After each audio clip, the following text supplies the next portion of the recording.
Hey Five Spokes. Today's session is about coaching off the bike.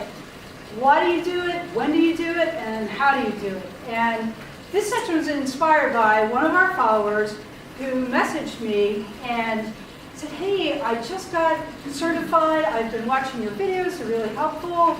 I have a question. Teaching my first class, should I coach off the bike so that I can really look at riders' form and help coach them? And I thought, wow, what a great question. We haven't addressed that one. And I also loved it because I associate teaching off the bike with experience and confidence. So I love that it came from a newer instructor. So Ben and I are going to go through today the why, the when, the how. And there are really no right or wrong answers, but we would share our collective thoughts and experience. And undoubtedly it will come up. So first we're going to talk about like logistical reasons why it's just practically just makes sense. Yeah. First of all, if you did forget your shoes, you don't have a spare pair in your closet, in your trunk, nobody's shoes, extra shoes in the room. Nobody wants your stinky feet, and there's you. So if you're injured, you're not feeling 100% and you can't get a sub. Another reason would be your class is full and another rider comes in and you want to give up your bike so that he or she can ride. And I know some clubs, they don't allow that, but if they do and you have that option, you want to be prepared. And that person would be really thankful that Very they were thankful. able to ride. Yeah, just don't make them ride in front of the class. Right, move the butt. So if you're late, which happens, we live in DC, Baltimore, Yep. traffic. Or you're sidelined for some reason, you come flying with pants on fire into the room. Right. Please don't, everybody else is getting warmed up. It's just very unprofessional to be messing around in the front of the room, trying to get your shoes on, trying to get your gear together.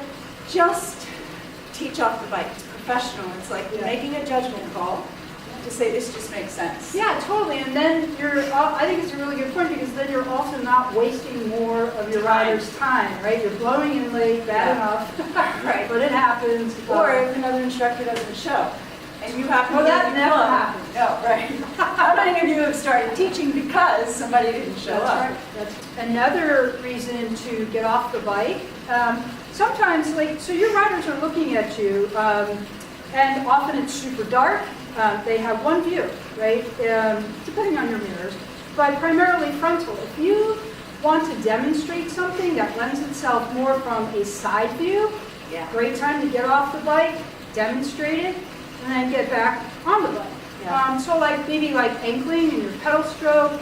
For whatever reason, Pam and I were talking about, some riders, when they have their toes pointed, even though I think you can tell what I'm demonstrating in this frontal view, or even helping with my excellent hand gestures, I find that when I get off the bike, turn my body, show them what it looks like, I watch some of them correct. So that would be another logistical reason. So those are kind of the practical, on-the-spot, external forces that drive obvious reasons to teach off the bike. Then your profiles sometimes are as well. They land better if you teach them off the bike. For example, the ramp test or an assessment. Off the bike, it helps people to really connect to the assessment better because you're going to be explaining timing and just a little bit more detail about an assessment. And another profiles that really lend themselves to getting off the bike, you're doing a hit ride, right? If you're doing a hit ride, it's really hard for you to breathe, coach, watch the room, make sure everybody's safe, and use your timer. Great time to get off your bike, kind of walk around, motivate people, or even if it's not a hit class, but another interval type class with short, powerful intervals. You want to get off the bike and coach that way. Another profile is when I split the class for some type of, just fun motivation, create some competition. So maybe it's right side of the room, left side of the room, right side you're up, left side you're down, switching 30. If you stay on the bike, This is what happens to me. I'm riding the up the Yeah. entire time, Yeah. and 3.5, 4 minutes, that's hard, right? So it's also, get off, you can really like pump people up and get them going. And the effect is exactly the third category. So sometimes they cross over, Yeah. but the profiles will land better, as I mentioned, have better effect to build to a climax, a peak. Yeah, yeah. Like an anaerobic effort, you can't do that on the bike. Right. And you're more likely to give vocally the anaerobic effort Yeah. if you're off the bike and you're in the room. It just lands, has that dramatic, moment of a Yeah. week. And also just to set the mood. So with the assessments, it should be kind of a serious. Yeah, more serious. Yes. Yeah, true. Which True. is different mood than a high intensity interval. Yeah. And you're still likely to set that mood better. And that's a little more very personal Yeah, and artistic. yeah. Dramatic moments, mood setting. If you're doing, say, a journey ride, right? Yeah. So I know one that we do, it's really, you climb this really intense mountain. We're using visualization. That's a big mood setting type of challenge. And sometimes getting off the bike to help with that works with those kind of journey rides. Motivation. It's all kind of falls in the same category. True. But high intensity efforts, you're able to motivate better with your voice, with your posturing, off the bike sometimes. Yeah. Another one there is you really want to create a personal connection. Yeah. Just more of a personal connection than you're doing naturally when you're Yeah. teaching, coaching.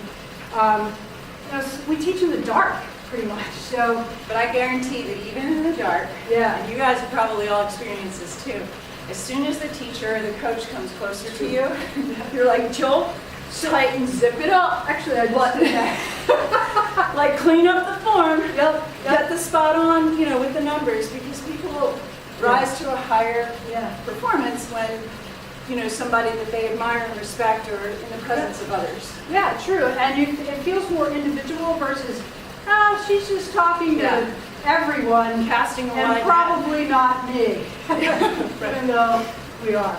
And then the last thing in that category, I would say, is just mix it up, right? Mix up your coaching style.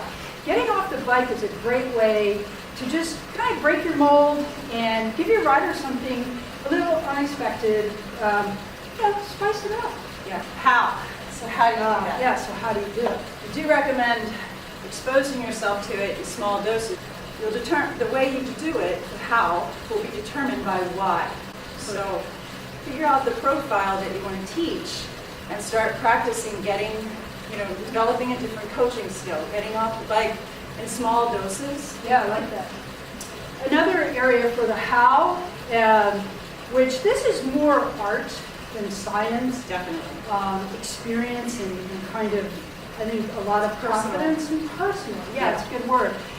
Where when you get into that effect, how do you create an effect by getting off the bike? Pam and I have a really good friend, awesome instructor, who just is so good at this. And I talked to her one time about, oh gosh, you just nail it. When you get off the bike, you nail it. And how do you do that? What's going through your head? Do you plan it? And she said, Nah. no. Of course, right? No. She just feels it. She just feels it. Yeah. So her advice was, when you are delivering a class like that, you want to stay in the moment, especially important, stay in the moment, feel the things you want your riders to feel. Yeah. Trust yourself and you will know when to get off the bike and really drive home that motivation or dramatic effect. Right. Right. When you see someone masterful do that, Yeah. it's just the best.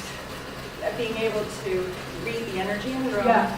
know just when to put a cherry on top. Yeah, for sure. And you don't have to get all the way off the bike. Excellent Sometimes we point. have another instructor that we ride with. I feel that he does it really well. He just sits up and looks around and he'll stop pedaling and he keeps talking and the room is moving and it just lands Yeah, different. It just has a different vibe. Or yeah, he'll stand, just slightly off of the bike where he still stops pedaling, but the dynamic, he's still driving it with stillness. yeah. That's really skillful. Yeah, I like that. And also, this could be a segue into getting all the way off the bike. Like if you're, because instructors tell me that like, I don't really ride off the bike because I just would feel weird, it's awkward, etc. So don't get all the way off the bike. Some of what we went over really lends itself to just, stopping, sitting up, doing the stopped at a red light stance, whatever. And right, maybe give that a shot. Try something like this before you get all the way off the bike, or get off the bike, do those short demos like we were talking about, gain some confidence, get back on the bike. And you had another good tip, Pam. Always carry extra profiles, right? Your music, things like that. Anytime I stepped into either one of the studios, I always have my back because you never know what's going to happen. And It's a Girl Scout. Well, I don't know about that. I think I lasted like 3 months. But anyway. Thankfully, you lasted longer spinning. Well, that's true, right? But always be prepared.